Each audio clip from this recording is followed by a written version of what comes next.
အားလုံးပဲမင်္ဂလာပါဒီနေ့ပြောပြပေးမယ့်အကြောင်းအရာလေးကတော့အားစေးအကြောင်းပဲဖြစ်ပါတယ်ကျမတို့အားစေးဝယ်တဲ့အခါမှာဘေးအားစေးအမျိုးသားကဘယ်လိုအာနိသင်တွေရရှိပြီးတော့ဘေးအားစေးတွေကဘယ်လိုလူတွေနဲ့မတည့်ဘူးလဲဆိုတဲ့အကြောင်းအရာတွေကိုသေချာလေးရှင်းပြပေးမှာဖြစ်တဲ့အတွက်ကြောင့်မလို့ဗီဒီယိုကိုအဆုံးထိကြည့်ဖို့ပြောချင်ပါတယ်ရှင်ကျမတို့လူတော်တော်များများရွေးချယ်ကြတဲ့ဒီ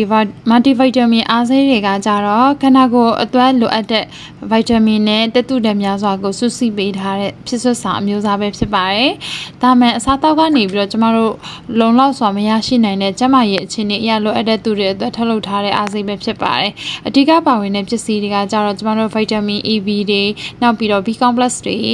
folic acid တွေနောက်ပြီးတော့ vitamin C တွေ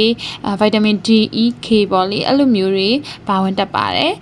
်တက်တုဓာတ်တွေကယ်လ်ဆီယမ်တွေတန်ဓာတ်တွေမက်ဂနီဆီယမ်တွေဇင့်တွေပိုတက်ဆီယမ်တွေပါတဲ့အားစေးပေါင်းများစွာလေးရှိပါတယ်တချို့အားစေးတွေမှာဆိုလို့ရှိရင်တော့ကျမတို့ antioxidant ဆိုတဲ့ဆေးတွေလေးပါဝင်တာမျိုးတွေ့ရပါတယ်ဆိုတော့ကျမတို့ဒီအားစေးတွေကိုတောက်ခြင်းအဖြစ်ပေါ့လေ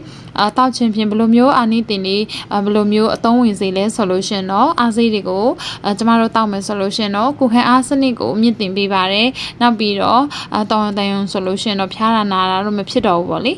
ေနောက်ပြီးတော့ဒီအားနေတာတွေကိုမဖြစ်စေဘူးပင်ပန်းတာတွေကိုလည်းသူကရှော့ချပေးပါတယ်ဗိုက်တာမင် D ပါတဲ့အားစေးမျိုးစားတွေမှာဆိုလို့ရှင်တော့ကျမတို့အယိုးနဲ့သွားတွေပါခန့်ခန့်စေပါတယ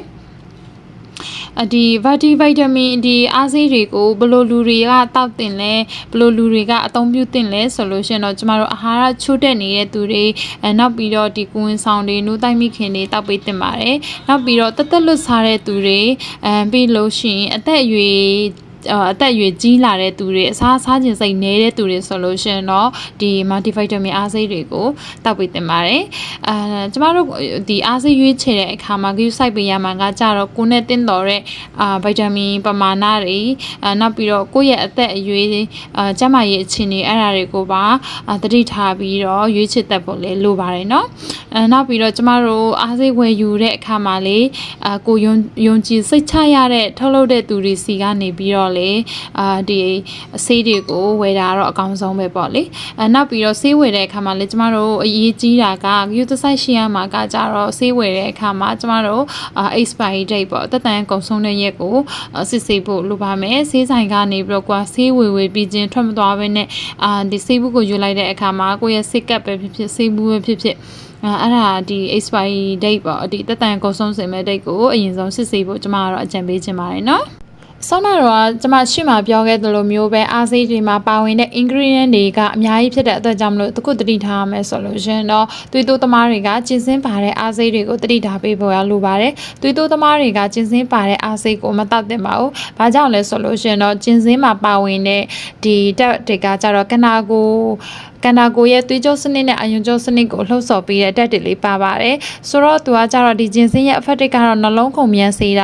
ာနောက်ပြီးတော့နှလုံးဒီသွေးကြောတွေကိုကျင်းစေတာယာယီသွေးတိုးစေတာကိုဖြစ်စေနိုင်ပါတယ်နောက်ပြီးတော့ဒီသွေးတိုးသမားတွေမှာတောက်ရတဲ့ဆေးပေါ့လေဥပမာဆိုလို့ရှင်တော့ဒီဘီတာဘလော့ကာအုပ်စုတွေ ACE အုပ်စုတွေအဲ့လိုမျိုးသွေးကြဆေးတွေတောက်တဲ့သူတွေဆိုလို့ရှင်တော့ဒီဂျင်စင်းကအဲ့ဒီဆေးရဲ့ effect ကိုပို့ပြီးတော့ဒီပြင်းထန်စေတာဓမ္မမဟုတ်ရှော့ချသွားစေတာရောနေသွားစေတာမျိုးဖြစ်စေပါတယ်ဆိုတော့ဒီအသွေးတိုးသမားတဲ့အနေနဲ့ဆိုလို့ရှိရင်တော့ဒီကျင်စင်းကိုမတောက်သင့်ပါဘူးเนาะခဲ့တာဆိုလို့ရှိရင်တော့ကျမတို့မေးစရာတခုရှိပါတယ်သွေးတိုးသမားတွေကကြတော့ဘယ်လိုမျိုး